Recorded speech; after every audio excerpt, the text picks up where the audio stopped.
ಸರಿಯಾದ ಸಮಯಕ್ಕೆ ಬಾರದ ಸಾರಿಗೆ ಬಸ್ ಬಂದರೂ ಗ್ರಾಮದಲ್ಲಿ ನಿಲ್ಲಿಸುತ್ತಿಲ್ಲ ಎಂದು ಆರೋಪಿಸಿ ಕೆಎಸ್ಆರ್ಟಿಸಿ ಬಸ್ಗಳನ್ನು ತಡೆದ ಮಳವಳ್ಳಿ ತಾಲೂಕಿನ ಚಿಕ್ಕಮಲಗೂಡು ಗ್ರಾಮದ ಗ್ರಾಮಸ್ಥರು ವಿದ್ಯಾರ್ಥಿಗಳು ಪ್ರತಿಭಟನೆ ನಡೆಸಿದರು.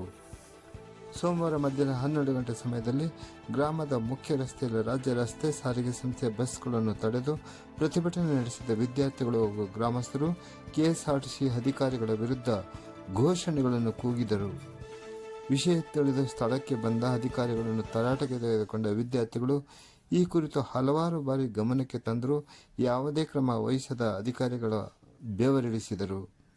ಮಂಡ್ಯ ಮಳವಳ್ಳಿ ಮಾರ್ಗದಲ್ಲಿ ತೆರಳುವ ಬಸ್ಗಳು ಸಮಯಕ್ಕೆ ಸರಿಯಾಗಿ ಬಾರದೆ ನಿತ್ಯ ನೂರಾರು ವಿದ್ಯಾರ್ಥಿಗಳು ಬಸ್ ಇಲ್ಲದೆ ಪರದಾಡುವ ಸ್ಥಿತಿ ನಿರ್ಮಾಣವಾಗಿದೆ.